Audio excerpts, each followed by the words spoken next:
We're with Marni Ines, Director of Product Development Irons at Titleist, and we're talking everything T-Series because we have an exciting launch with the latest iteration of the T-Series irons, and wanted to talk to you about that because I'm always fascinated with something like this, with something that Titleist does. I know everything is based on excellence and getting 1% better, a little bit better each time, and when you think about T-Series, it's not just 1 year of research and development. It's right. A number of years that has gone into built the latest iteration that we have now.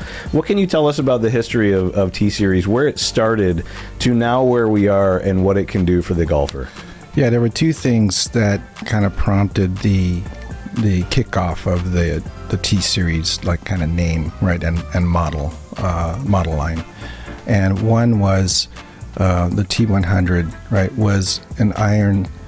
Even before that, the AP2 was an iron that had garnered a lot of tour play, become our most played iron on tour for a couple generations before we got to T-Series. And we had started in 718 really to start taking more tour feedback to design into that product category. So when it came time to go to T100, there was a decision made to essentially say this iron is going to be designed for tour players by tour players, right? So we're going to take all the feedback we can on this model line and we're going to plug it into this model, right? So that's where you ended up with like progressive blade length in that category versus before that, the blade length had been constant to where the 3 iron and the pitching wedge were the same blade length. But really, if you looked at the short irons and irons that these players preferred, like CBs and MBs, the blade length was slightly shorter, especially in those short irons, was a place where they wanted that to be a little bit smaller, a little bit more compact. Sure.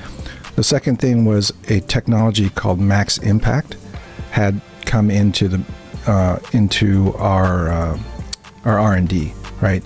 And it was originally slated to be a concept iron. But when we saw this technology and what its potential was, we decided to pull it forward and pull that into the T200 and T300 at that time as well. So for those irons, right, for those irons, that technology and then this shift in the design of the T100, that was really the impetus to creating this new line of irons called T-Series. And you know, it's been 4 generations now, right? So it's done well for us. Yeah. When you get to this iteration now, the current product that you're introducing, I know there's different models and there's different needs and factors, but overall with T-Series, what would you want the golfer to know, the average golfer? Because you said it's tour inspired and it's based on tour feedback. However, throughout the line, we have something for every golfer. Right, absolutely. And what I meant there was like T100 is specifically Correct. Designed for a tour player and anyone that wants to play that type of product, right? So that could be an aspiring amateur. That could be even somebody who just prefers that compact shape and that loft in that package. But really, like you said, we have something for everybody with T150. T250 now and T350. I like to talk about it in terms of what is your priority on distance, right?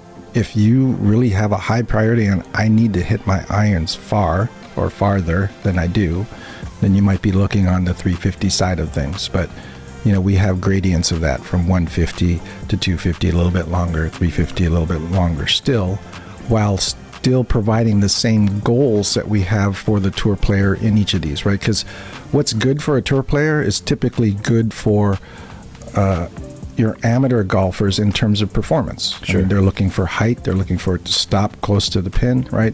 And go the distance that you want it to. So and go that distance more often, right? So that design philosophy goes throughout all the T-Series models, where we're really trying to make irons fly a consistent distance as often as possible, right? And stop near the hole. So, I mean, that's simple. People are going to hear 3Ds a lot. Yes. This, right? When we talk about that factors into that with these irons: distance, dispersion, descent angle. What can you tell us about the 3Ds? Why was that a focus for the whole line, and what does it mean to the average golfer? Yeah, it was a simple way to just kind of like bucket iron performance in general, right? Because it's like distance. Everybody knows that you need distance, and for irons, it's about specific distance. It can be about more distance, if like I said, with different models. But for iron performance, it's about specific distance, and you want each iron to go a specific distance and cover this range of distances in your bag. Right, so that also fits with our fitting philosophy as well, in that they're trying to help golfers get those 5-mile-an-hour ball speed gaps between irons, which usually ends up 10 to 12 yards between irons, depending on your club head speed, right, and your strength. So that's really speaking to like accuracy, I like to say. The second, dispersion, now is really talking about precision, right? So most people will hit their irons kind of in a general cloud, right? There's a point cloud of when they're at a range session, nobody's hitting that same spot every single time. We wish, right? We wish. Yeah. That's what we want, though. So to give somebody a tighter dispersion in irons is to shrink that point cloud, right? That's really what being precise is, right? Because you can be precise without accuracy. So the first one's like about accuracy, where your target's here, and if you're precise without accuracy, you might have a tight point cloud, but you're out here, sure, right? Or you're out here. Yeah. So we want you to be both accurate and tight in terms of your dispersion, and that's good iron performance. And 3, descent angle really plays into both of the first two, right? Because really players are not, I'd say in general, they're not as considerate of height and how that plays into their accuracy and their precision, right? Sure. Because you want that ball to stop, so you need to have a good angle of descent into a green with enough spin to be able to stop it close to the hole. And we saw just tournament this weekend where some of these players with the firm greens, even on tour, as much speed and spin as they have, they're still struggling sometimes to hold a green. So your amateur, we really feel like for iron play, it's really important that they consider descent angle as well. Yeah. How do we get to that point? As I mentioned, you had a base, a foundation with T-Series to build off of. But when you focus on 3Ds and you focus on precision and accuracy and descent angle, how do you get there? How do you improve the last iteration to now? And what did you end up doing? Right. So if we take a look at it, the overall goals for this T-Series line were, 1, improve long iron height. Right. Okay. There's 2 ways that we can do that in, say, a T100 model, right? We can move the center of gravity, and we can also add a technology like the muscle channel to it, which gives you those 2 performance parameters of speed and launch, right? So both speed and launch will equal greater height, which then equals better descent angle. Now, in a construction like 250 or 350, we have the face technology there as well. It's a full face insert. It's called an L face insert because it wraps around the sole. If this is the face of the iron, part of it wraps around the sole, and there's a thickness profile down there which we can control, along with all the face thickness profiles along the face itself, so between center and heel toe. We use the lower part of the face along with CG to control the lower half of the face primarily, and then the upper part of the face is more controlled by also the CG, but also the face profile in the main part of the face on the front. Sure. Right. So with a 250, like we designed what's called a V taper profile into it now, where the center, which is the portion that has the greatest thickness, has a border which is kind of shaped like a V. The previous one was more vertical, and it was called a dual taper, and the thickness went from thicker here to thinner out this direction. The new one now, because it's a V taper, still starts with the thickest part here and in between, but then it tapers down and towards the sole and out, right? So now your thinnest points of that face are moving lower as well as outward, and that additionally also helps us control both the lower and the upper part of the face, because it's getting thicker as you go up. It's also getting thinner as you go down as well. And then as you go out, it's also getting thinner and thicker in the middle. Right? For someone watching at home, why does that matter to them? Why did you focus so much, especially on the variable thickness? What does that do for them? Yeah, because that allows us, right, to really look at all these points across the face and try and design performance into that face that's more consistent, right? So we have our low center point, which we call our turf shot. That is everybody's basic distance that I think you should know. Off the fairway, this is how far my iron goes. Now those other points, so if they're high on the face because you're in the first cut, or you're on a tee, or you're heel toe because you're missing center, right? Those are the points where we're really designing to try and give them more consistent performance. And these face technologies, coupled with the dual high density tungsten in the heel and toe that provides the club head stability, gives us those, allows us to design that consistent carry distance in those different areas of the head. Now, while you're always going to have some losses, right, on these off-center points, especially off the heel and toe. But with the tungsten we have and the face insert that we're using, the face insert design, we really minimize that for our designs. I know within the lineup, we had been talking a little bit off camera, and you say you don't want to really designate a model for a player. You don't want to say this fits X player. Right. With that in mind, and with the 3Ds in mind, and building out this whole series, does the consistency and everything we just talked about with technology and keeping in mind descent angle, the technology behind it, does that lend itself to being able to blend sets as well? If there isn't really one type of player that fits one model, maybe there are players that fit a little bit in the 100 and the 150, or 150 and 250. Does that lend itself now within this series to blend some sets? Yeah, absolutely. And we're building off of the previous generation as well, right? So feedback from the previous generation was like, hey, can we aesthetically design these club heads to look more like a family when they're in the bag, because we were blending sets, right? So it was something from consumers, and it's like, oh, of course, right? So if you look at the new back design of these irons, right, it is very, very intentionally meant for blended sets to be in people's bag, and for you to be able to look at that and go like, hey, you're not even questioning whether or not these irons go together. From a dress, always, right? So from a dress, the shape, the profiles of the heads are very much like taking a T100 and scaling up that same shape as you go up to a 250 and even a 350. So that makes it real easy for a player who's like say maybe they're going from a 6 iron in one model to a 5 iron in the next one, that they're not seeing a completely different shape, right?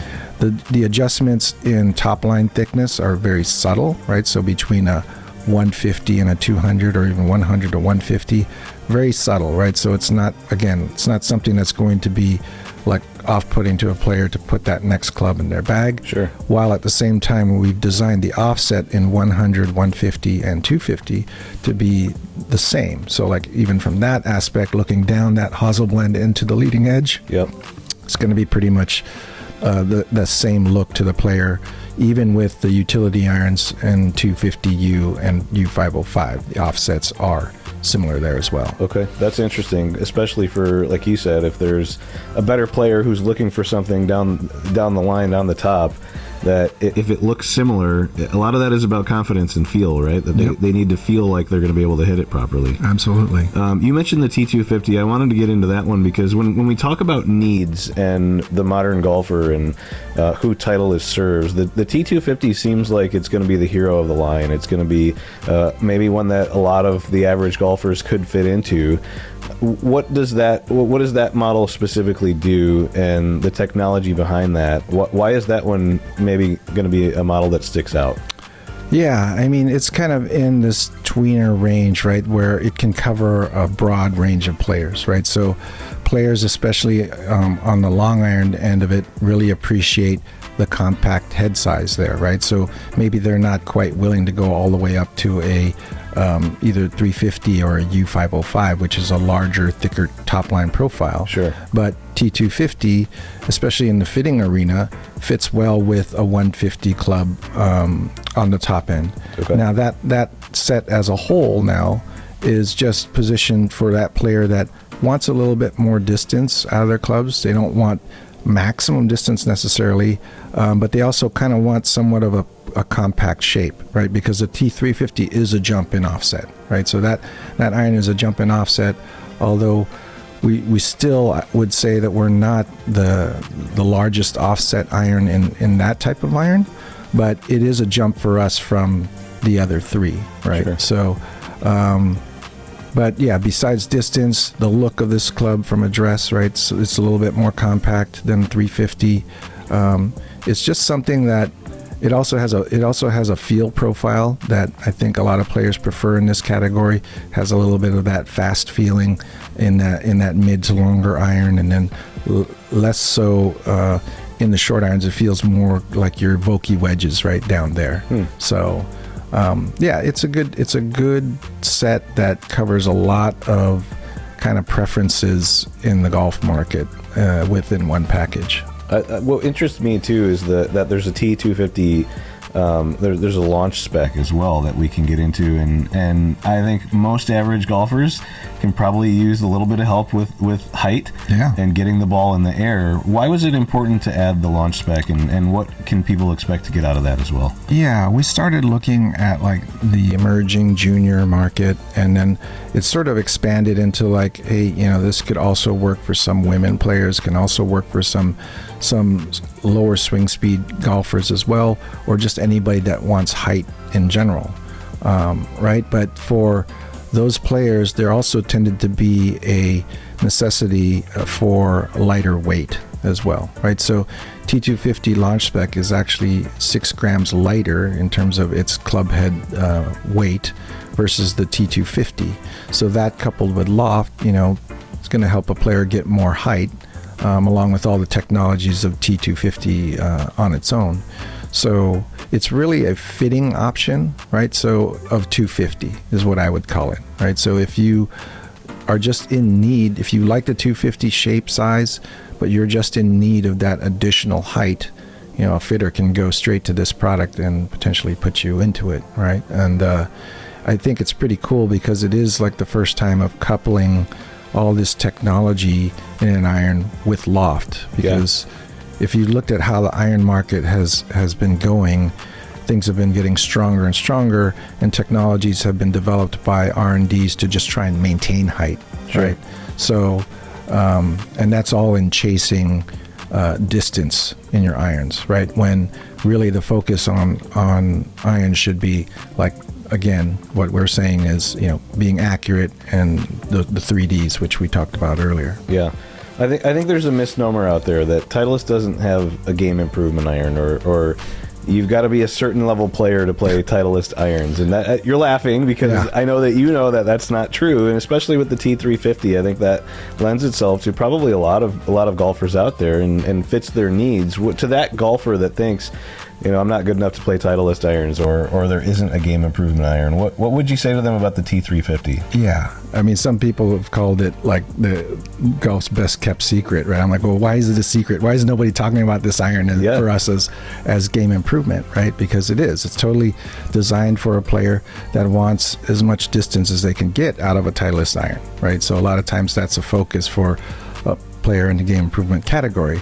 However, what's also designed into it, again, it's using the same types of design philosophies that we use for all the other categories, right? It's because those goals for iron performance should be the same, with the caveat of your priority on distance, right? So if you really feel like you need distance, then you can go into a T350 iron. But all those parameters of trying to give a player accuracy, precision, and good descent angle go into a 350 as well, right? But it's in a package that's a little bit larger, so visually gives players a little bit more confidence from address, just because it's a longer blade length than the rest of the irons, has a thicker top line, has a wider sole, allows us to place a lot of weight down low to help those long irons especially get back up in the air. Yeah, the best kept secret. It's not going to be a secret any longer, especially with this new T-Series. Yeah, plenty of options within the T-Series for every golfer out there.